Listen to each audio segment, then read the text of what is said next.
yang penting pasangan kita ridho dan ikhlas dan suka ya. Pasangan suka nggak? Ya kalau pasangan yang suka serba praktis, nggak suka kejutan ya. Ada pasangan dikasih kejutan karena suaminya romantis ya. Sepatu ternyata kekecilan. Yang ada jadinya ngantuk. Kamu ini sepatu sebetulnya jawab deh. Niatnya buat siapa sih?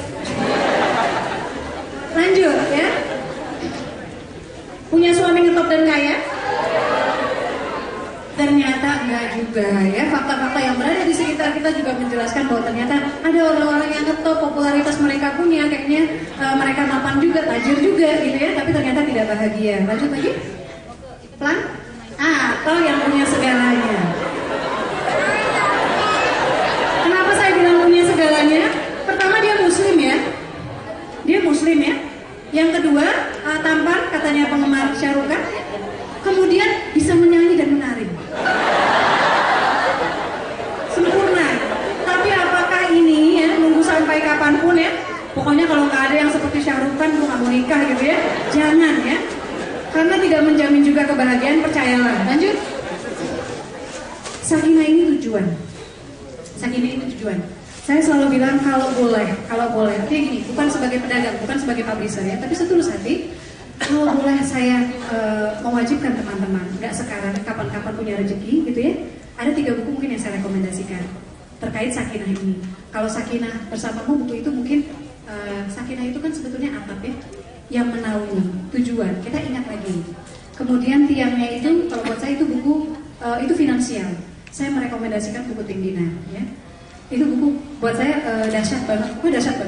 Kemudian sikapnya adalah buku No Excuse. Kalau boleh merekomendasikan, nggak ada rezeki tapi kapan, tapi keluarga muslim atau yang berniat membangun keluarga muslim mudah-mudahan bisa Allah mudahkan rezeki. Sakinah adalah tujuan. Lanjut lagi. Untuk mencapai tujuan, kita cepat aja mas, nggak apa-apa, langsung aja. Rencana, eksekusi, adaptasi ya. 3 hal ini harus ada. Jangan sampai kita nggak punya rencana ya, atau tidak tahu kapan harus mengeksekusi dan tidak tahu bagaimana beradaptasi. Lanjut lagi. Rencana salah satunya. Bagaimana memilih calon? Lanjut lagi mas. Bagaimana berdetek? Lanjut lagi. Oke stop ya. Bagaimana memilih calon? Mau dicarikan atau cari sendiri?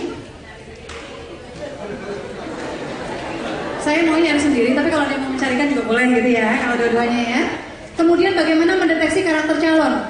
Karakter calon ini ya, ini salah satu hal yang kalau kita mengenal, sebetulnya dari kita bisa kenali pasangan kita. Kalau yang sudah menikah sudah nggak bisa tukar tambah ya. Tapi kalau yang belum ya, kita bisa mengenali karakter pasangan kita dari kebiasaan dia sehari-hari sebetulnya. Jadi kalau misalnya apakah dia berempati, apakah dia punya kesukaan terhadap kekerasan, itu bisa dengan pertanyaan sederhana. Misalnya kita bisa tanya, dulu waktu ospek di kampus posisinya apa gitu. Kamu jadi panitia apa? Kalau dia bilang, wah saya seksi keamanan, paling ditakuti. Wah, siaga 3 ya, siaga 3 ya. Atau misalnya melihat kalau ada yang bilang, wah saya panitia sih gitu, tapi terus kamu setuju gini? Enggak, saya nggak setuju. Karena apa? Kalau dia setuju berarti dia tradisionalis, ya kan?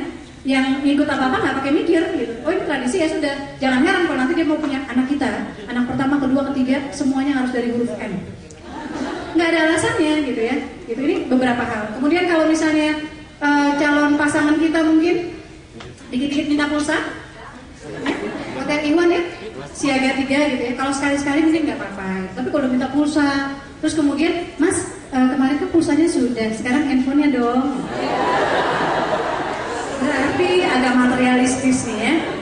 Atau misalnya punya calon suami yang, wah kayaknya ganti handphone gitu ya. Keren apa enggak? Di satu sisi keren, tapi di sisi yang lain dia mungkin konsumtif, ya kan? Dia mungkin memerlukan hal-hal yang sifatnya lebih bukan ke fungsi, tapi tren gitu ya. Apalagi kalau udah kelihatan handphonenya ganti-ganti ya, ngelihat kucing main tendang-tendang gitu ya, itu kan berarti macam-macam. Bisa kita kenali ya. Oke, dan kalau kita bisa mendeteksi karakter calon suami, sebetulnya kita bisa mendeteksi masa depan kita atau potensial problem bersama dia. Misalnya kalau anak sulung, biasanya masalahnya apa? Kalau anak sulung mungkin tanggung jawabnya banyak. Jangan heran kalau misalnya kita juga mau nggak mau harus ikut bertanggung jawab terhadap adik-adiknya. Bukan berarti, oh kalau gitu gue nggak nyari anak sulung, gue nyari anak bungsu. Anak bungsu kondisinya kadang-kadang manja. Mbaknya bingung, jadi aku nyari anak sulung ya. Jadi pada akhirnya bukannya kita kemudian anak sulung kita nggak nikahin gitu loh, tapi kita sudah tahu karakternya, latar belakangnya, kita bisa membangun kesiapan sehingga tidak surprise gitu ya. Ya ini ya, lanjut lagi, lewat lagi tadi sudah. Karakter calon itu bisa dideteksi ketika susah ya. Jadi ketika ada masalah, ketika dia mungkin sedang tidak sehat gitu ya, ketika dia mungkin ada keluarganya, mungkin pokoknya ada masalah, itu kita bisa menilai karakter dia dengan lebih baik. Lanjut lagi. Lanjut saja mas, ini di skip. Ya, ini juga tadi sudah dibahas ya. Jadi libatkan calon dalam masalah. Jadi kalau misalnya teman-teman, mas, ayahku lagi sakit nih, aku minta maaf ya, nggak bisa pergi dulu. Bagaimana komentarnya? Kalau dia bilang, oh oke, nggak masalah kok. Atau misalnya jawabannya, oh sakit apa? Itu menunjukkan dia peduli. Tapi kalau jawabannya misalnya, ah cuma sakit, temen gue ibu bapaknya meninggal. Nggak punya empati ya, nggak punya empati ya, nggak rekomen ya. Lanjut lagi. Iya, saya lanjut aja mas, lanjut aja. Saya menganjurkan teman-teman yang belum menikah dari sekarang menyiapkan list untuk bertanya, ya, list pertanyaan untuk diajukan kepada calon. Ya, jadi tentang poligami, tentang apa tanya aja, nggak apa-apa. Dari sini kita tahu sebetulnya apa yang pengen kita tuju. Ya, saya bahas ini sedikit dalam, iya, nanya ini yang sopan, harusnya ada maksudnya ya. Kayak misalnya gini, tentang hantu ya. Ternyata banyak loh orang-orang yang penakut. Kita tahu kan, kalau ternyata calon suami kita itu ternyata pas diajak ngomong kayaknya dia penakut nih. Berarti kalau jadi ayah ya, udah punya anak 3 gitu, jangan diajak nonton film horor ya. Kasihan nanti image-nya sebagai ayah kalau ketakutan sementara anak-anaknya ketawa-tawa gitu kan. Lanjut lagi. Ya, ini sedikit. Oke, berkah.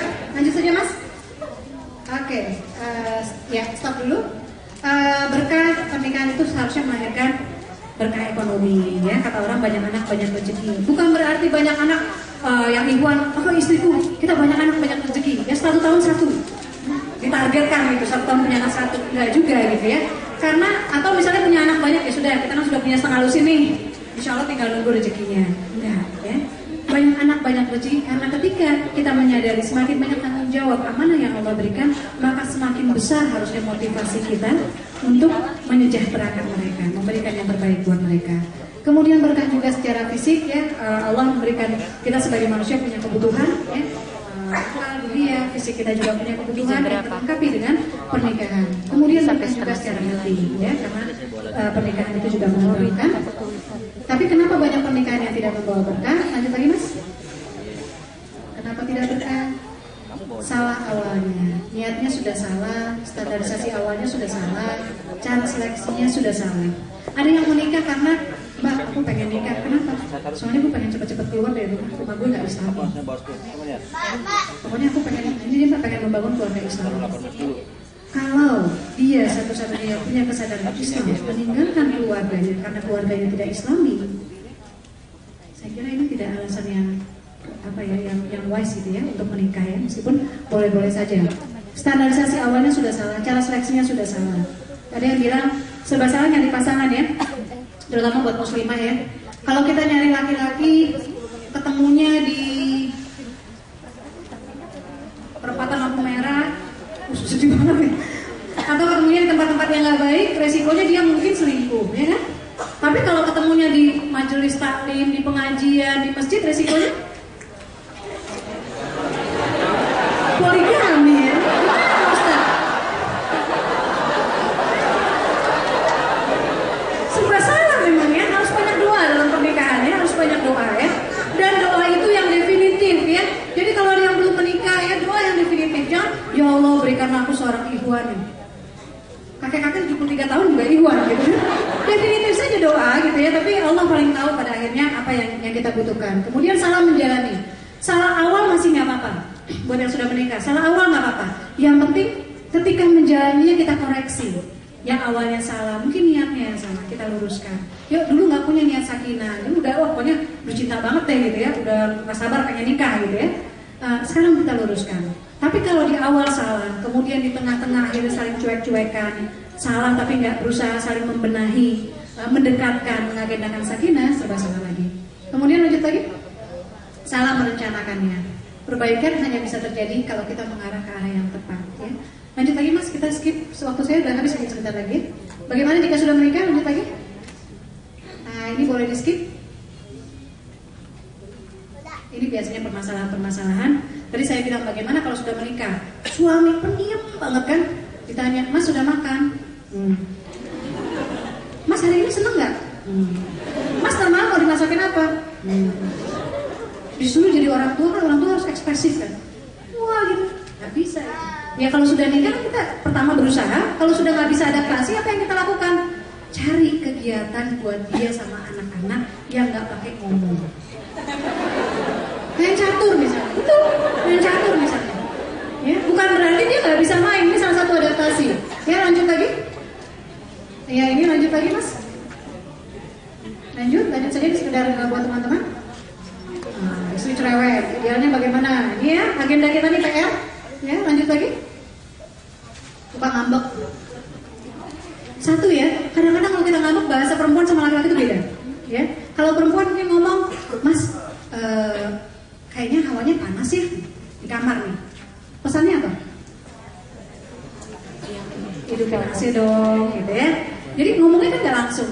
Saya punya teman yang ngambek sama suaminya 3 hari dan suaminya sama sekali gak tahu dia ngambek. Itu di buku Sakinah Bersamamu itu cerpennya dari kisah nyata. Dia ngambek, dia sampai tidur pakai jilbab selama 3 malam berturut-turut hanya karena suaminya ngetawain rambutnya yang dipotong. Kayak dia bilang kayak sapu ijuk kata suaminya. Suaminya ketawa, istrinya sakit hati. Malam itu tidur pakai jilbab. Suaminya ngerasa, enggak. Istrinya pikir mungkin tidur pakai jilbab, jilbabnya kurang panjang. Istrinya pakai jilbab lebih panjang. Suaminya ngerasa enggak juga. Akhirnya kata istrinya, masa gue mesti tidur pakai spray gitu. Dan akhirnya suami benar-benar nggak tahu gitu bahwa celotehan ketawa dia sesaat itu melukai si istri gitu. Jadi ngomong karena pasangan kita sama sekali bukan malaikat, kasih tahu gitu ya. Dan satu lagi, kalau ngasih tahu jangan pakai bahasa kamu kok begini sih, kamu kok begitu, kamu sih. Tapi pakai bahasa aku sedih loh mas, waktu begini, aku sedih loh. Berarti kita bangun empati dia gitu ya, jangan membuat dia defensif terus. Lanjut lagi. Egois ya, lanjut lagi. Ini PR kita. Suami pelit. Ya. Pelit itu kan ada yang memang pelit ya, ada yang memang pelit. Kalau ada kebutuhannya, tidak ada kebutuhannya, suami nggak ada kemampuan, suami nggak ngasih, wajar ya, karena memang nggak ada kebutuhannya. Yang diperlukan istri nggak ada kebutuhan. Kadang-kadang para suami bingung, kenapa sih istri perlu punya tas banyak? Perlu punya sepatu banyak gitu ya, kenapa nggak satu aja sih, rusak baru ganti gitu ya. Tapi ada yang misalnya kebutuhan yang ada jelas gitu. Tapi suami keuangannya nggak ada, itu nasib ya. Kalau kebutuhannya ada, uangnya ada, tapi suami lebih milih mempercantik dirinya, memperganteng dirinya, pakai jaket yang mahal, pakai gesper yang mahal dan sebagainya, ini berarti suami egois tentunya. Ya, jadi kita kenali pelan-pelan. Oke, lanjut. Nah ini ya, sebagai suami istri tidak akan saya bahas. Lanjut lagi. Intinya adalah tidak ada, kita nggak bisa mendapatkan pasangan yang sempurna gitu ya, seperti yang kita inginkan gitu ya. Tapi mbak, saya sudah umur 7 tahun sudah membuat karakter ini mbak, saya akan menikah dengan orang yang begini. Enggak, karena cinta bukanlah